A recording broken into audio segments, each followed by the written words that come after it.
ప్రస్థపురం ఎక్కడుందో ఎవరికి తెలియదు. మనం కేదారం ఏదో బదరి కొంతవరకే చూడగలుగుతాం. ఇవన్నీ కాకుండా ఇటువంటివి కొన్ని వందల పర్వతములు ఆకాశంలో ఊర్ధ్వభాగంలో ఉన్నాయి అదృశ్య రూపంలో. అందుకే కేదారం నుంచి చుట్టూతో ఉన్న ప్రాంతంలో ఒక్క విమానం కూడా ఎగరదు. ఒకవేళ అక్కడ ఎగిరితే టప్పన కూలిపోతుంది. చూడండి, కారణం అక్కడ కొండ ఉంది అదృశ్యంగా, దాన్ని ఢీకొని కుప్పకూలిపోతాయట. అందుకే అది నిషిద్ధ ప్రాంతం. ఎవరన్నా కాదని వెడితే సర్వనాశనం అయిపోతారు. హెలికాప్టర్లు కూడా ఆ వేపుకి వెళ్ళవు, వెడితే కూలిపోయిన సందర్భాలు ఉన్నాయి కాబట్టి అటు వెళ్ళలేదు. ఎక్కడ ఆ ప్రాంతంలో రావణాసురుడి యొక్క విమానం కూడా కదలక ఆగిపోయింది. అందుకే రావణాసురుడు ఏడ్చాడు. మనకి కనపడే హిమాలయ పర్వతం కంటే కొన్ని కోట్ల యోజనములు పైకి ఉన్నటువంటి ఒక గొప్ప హిమాలయం ఉన్నది. అది హిమాలయ పర్వత శ్రేణి. ఆ శ్రేణి అంతటికీ కలిపి ఓషధిప్రస్థం అనే ఒక పురం రాజధాని. రకరకాల ఓషధులు ఉన్నాయి అక్కడ. ఆ దివ్యౌషధాలన్నీ మానవులకి ఎప్పటికప్పుడు ఆరోగ్యం ఇస్తాయి.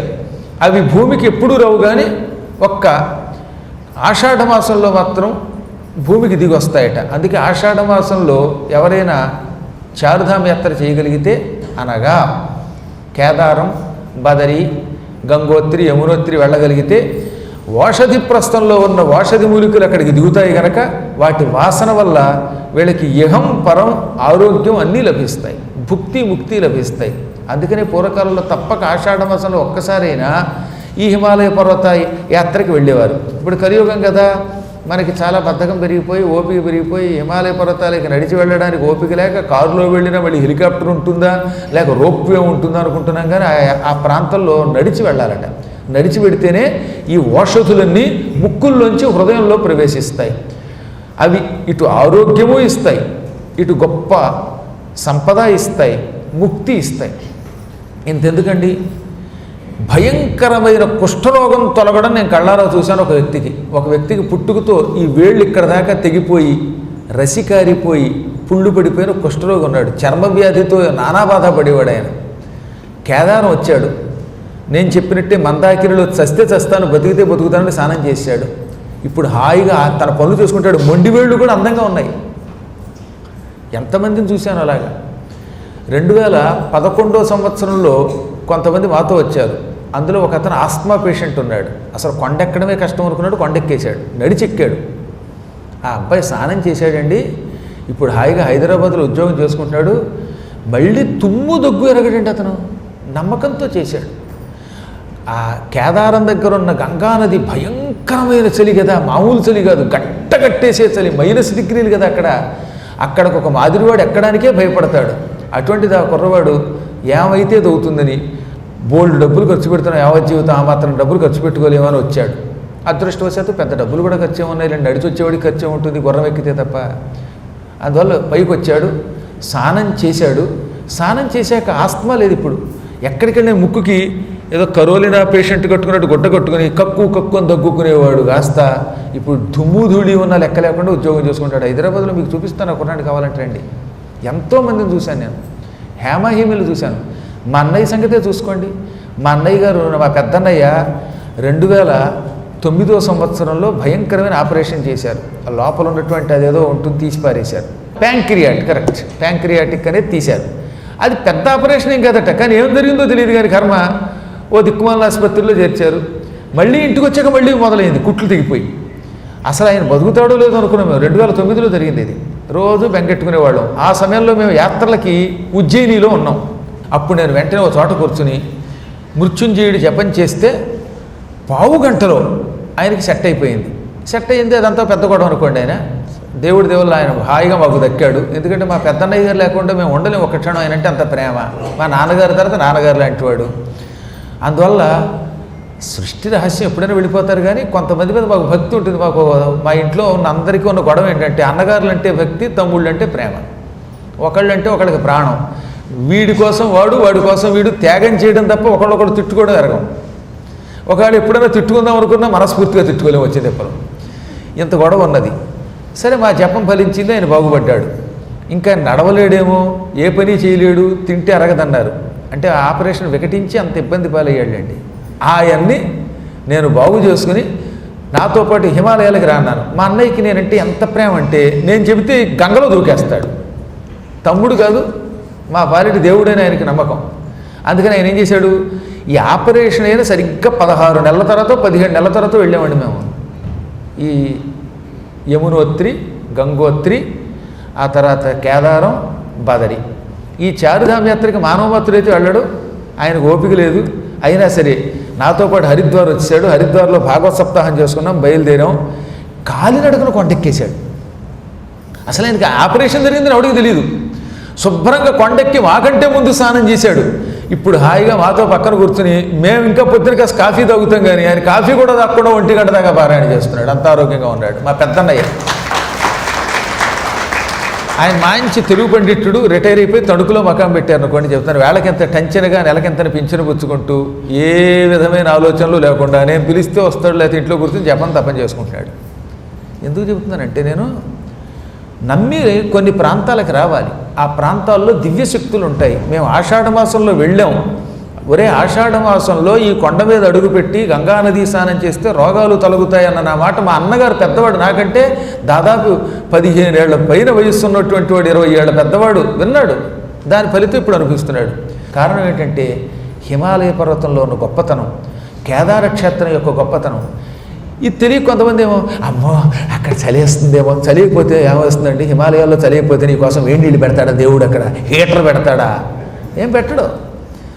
ఇవన్నీ మనం భక్తితో మా గురువుగారు చెప్పారు అని నమ్మి వెడితే యావజ్జీవితం సుఖం పొందుతారు. నేను ఎందుకు చెబుతున్నాను ఈ మాట అంటే, ఈ పురాణంలో ఉంది కాబట్టి చెబుతున్నాను. ఆషాఢం మొదలుకొని 1 నెలల్లో 1 రోజులు రకరకాల ఓషధులు ఓషధిప్రస్థమనే పురము నుండి ఈ హిమాలయ పర్వతంలో ఉన్న కేదార ప్రాంతం, బదరీ ప్రాంతంలోకి చేరతాయి. అక్కడున్న మందాకిని నది, అలకనందా నది, ఈ నదులలోకి ఈ ఓషధులు చేరుతాయి. చల్లని ఆ నీళ్లల్లో గడ్డగట్టి ఆ నీళ్లలో స్నానం చేసిన వాడికి ఈ ఓషధుల యొక్క ప్రభావం తగులుతుంది. దాంతో వాడు పూర్ణారోగ్యం పొందుతాడు. జీవితంలో హచ్చి హచ్చి అని తొమ్మడు. బాయిదారి రోగాలు, ఈ రోగాలు పోవాలంటే అక్కడికి వెళ్ళాలి. ఇది నేను దెప్పడానికి అండంలా, ఆ శక్తి చెప్పడానికి చెబుతున్నాను. అలా నేను ఎన్నోసార్లు అనుభవించాను. ఏమండి, ఓ చోట తిరుగుతున్నావా, ఓ చోట ఉంటున్నావా, దిక్కుమాల జీవితం అంతా, ఆ జీవితం అంతా నారదుడిలాగా తిరగడమే కదా. ఏ ముహూర్తంలో దక్షుడు నారదుడు చెప్పించాడు, ఆ నారదుడు నాలో ఉన్నాడు. ఇలా యావజ్జీవితం తిరుగుతూనే ఉన్నామే. ఎంత తిరుగుతున్నా ఈ కింద కూర్చోగలుగుతున్నావా లేదా? మాకెప్పుడు చీటికి వాడికి ఎక్కడ ఏం తుమ్ములు దగ్గులు రావట్లేదు కదా. ఈ ఆరోగ్యం ఎలా వస్తుంది అంటే, మేమేమో జమీందారులు అయ్యి డబ్బు ఎక్కువ ఉండడం వల్ల రావడంలా, మందులు వేసుకోవడం వల్ల ఆరోగ్యం రావడంలా, కేవలం ఈశ్వరుడి మీద భక్తితో తీర్థయాత్రలు చేయడం వల్ల వస్తాం. గంగానదిలో శుభ్రంగా ములిగేయటం, వెళ్ళు, యమునా నది కనపడింది, ములుగు. ఆ నదులలో స్నానం చేయటం వల్ల ఈ ప్రాంతాల్లో కదా చెప్పేది, మూలం పుట్టిన చోట స్నానం చేస్తే ఆ దివ్యశక్తి మనల్ని ఆవహిస్తుంది. భగవంతుడి మీద భక్తి ఉండాలి, తీర్థయాత్రల మీద భక్తి ఉండాలి, పురాణముల మీద నమ్మకం ఉండాలి.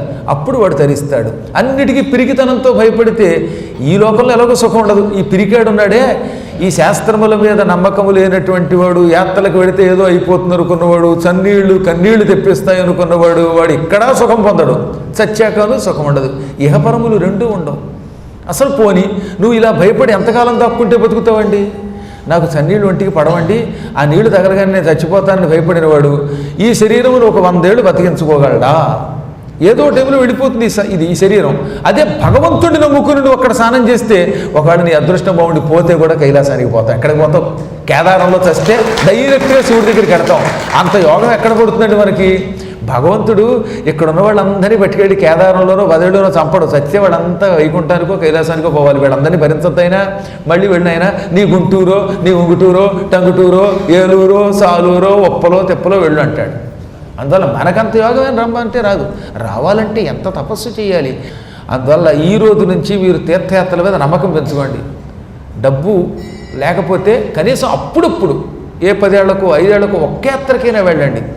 ఏ చార్ధామ్ యాత్రలోనే ఒక్కసారైనా స్నానం చేయండి. ఒకసారైనా కాశీ వెళ్ళండి. వెళ్ళి ఆ విశ్వేశ్వరుని నమ్ముకోండి. అందులో స్నానం చేయండి. ఈ నదులలో స్నానం చేస్తే జలుబులు రావు, రోగాలు రావు, ఆ చలికి మీకు ప్రాణం పోదు. భగవంతుడు మిమ్మల్ని ఆరోగ్యవంతుడిని చేస్తాడు. కారణం, ఆ నదులలో అనేక ఓషధులు ఉన్నాయి. అందులో ఈ హిమాలయ పర్వతం దగ్గర ఉన్న కేదార ప్రాంతంలో ఓషధీపురం పైన ఉందని చెప్పాం కదా. ఆ ఓషధిప్రస్థపురపు ఓషధులు తప్పనిసరిగా ఆషాఢమాసంలో అక్కడున్న మందాకిని నదిలో కలుస్తాయి. మళ్ళీ అవి శ్రావణ మాసం మధ్యలో ఎప్పుడో వెళ్ళిపోతాయట. అందుకని పూర్వం తపస్సు చేసిన వాళ్ళంతా అక్కడే తపస్సు చేశారు. ఎక్కువ భాగం చూడండి మీరు కేదారంలోనో బదరీలోనో చేసినట్టు కనపడుతుంది. త్రిమూర్తులంతటి వాళ్ళు కూడా అక్కడ తపస్సు చేశారు. పూర్వకాలంలో హాహాహుహు అనే గంధర్వులు తపస్సు చేశారు. అగస్త్య మహర్షి అక్కడ తపస్సు చేశాడు. దేవలుడనే ఋషి అక్కడే తపస్సు చేస్తూ ఉంటేనే ఓ గంధర్వుడు వచ్చి కాళ్ళు పట్టుకుంటే నువ్వు మొసలి వైపు అని చెప్పిస్తే మొసలి గజేంద్రుడిని పట్టి పీడించాడు వాడు. ఇలా ఎంతోమంది మహాత్ములు అక్కడ తపస్సు చేశారు. నారద మహర్షి తపస్సు చేశాడు. కుబేరుడు కొడుకులు ఉన్నారే నలకోబర మణిగ్రీవులు అక్కడ తపస్సుకు వెళ్ళి తపస్సు మానేసి రంభతో ఇంకో అప్సరసతో తాగి తందనాలాడారు. దాంతో వాళ్ళు భూలోకంలో జంట మధ్య చెట్లై పుట్టారు. మళ్ళీ అక్కడికి వెళ్ళాక తాగి తందనాలు ఆడకూడదు, అక్కడ తపస్సే చెయ్యాలి. అక్కడ కేవలం నిర్వ్యసనపరాయణుడు అయి ఉండాలి, దుర్వ్యసనపరాయణుడు కారాదు. పొరపాటును కూడా చారుధామ యాత్రలో తాగడాలు ఇంకే పిచ్చి పనులు చేయడాలు లాంటివి చేయకూడదట. అక్కడ మాత్రం కఠోర నియమనిష్టలతో బ్రతికితే యాత్రకు వెళ్ళిన వాడికి ఇవన్నీ నేను చెప్పేది. నిత్యం కాపురం పెట్టేవాడిని మనం ఏం చేయలేం, కానీ అక్కడ యాత్రకు వెళ్ళినప్పుడు మాత్రం యాత్రా స్థలాలలో ఎంత నియమములతో ఉంటే అంత మంచిదండి. ఉత్తప్పటి కంటే యాత్రాకాలంలో క్షేత్రములలో నియమబద్ధంగా జీవించాలి. నశ్రేయో నియమం వినా, నియమం లేకపోతే శ్రేయస్సు ఉండదు. ఎంత నియమం పెట్టుకుంటే అంత మంచిది అని సాక్షాత్